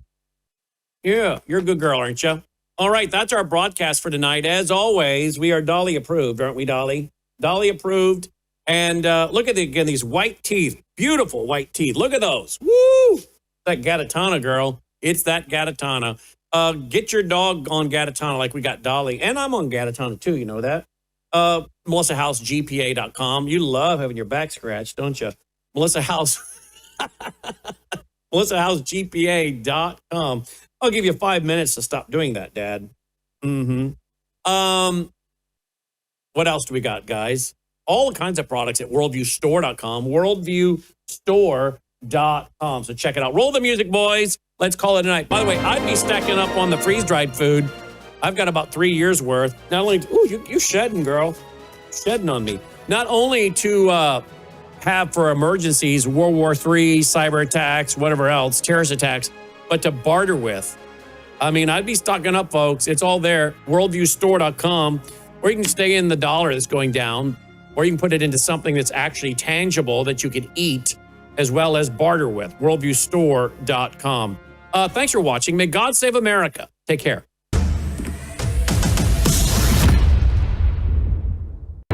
Faith, spiritual values, moral issues, government, economy, education, work, responsibility. What we think about these depends on our worldview. Now, VCY America presents Worldview Radio with Brandon House. Welcome. Glad you're with us. We're going to get a live update from our reporter on the ground in Israel. More evidence that President Trump's peace plan has collapsed. Hamas is, again, not going to disarm, and there's more information coming out about that. We also have a Saudi prince showing up at the White House today. We're going to deal with some of this tonight on Brandon House Live as America continues to cave to the Gulf money, to the Islamic money, something Hadiya Muhammadi warned us about, something she was working on inside the government, trying to penetrate 37 Muslim countries with moderate networks, only to find out there was no really such thing as moderate Islam, and that the Gulf money had swamped these 37 Muslim nations and would not allow for a moderate Islam, as if there was anything like that anyway. And then she told us in her keynote presentation at our national conference in October that she was battling Washington, D.C. because it was also swamped with Gulf state money. And we know Qatar has flooded the zone. We'll get to some of this and get an update from Aaron Lavarco. There is so much in the news today. We're not going to be able to cover it all here. Of course, we'll cover a lot of it on Brandon House Live tonight. But I do want to point you to my Sunday night church service that I hold each and every Sunday night. I think that's up online by now, right, guys? I'm being told it is online. Why I Am a Christian Zionist, Part 1. Why I Am a Christian Zionist, Part 1. I don't have time to search social media, to post on social media, to read social media. I have a crew of young guys in the control room. That's their world.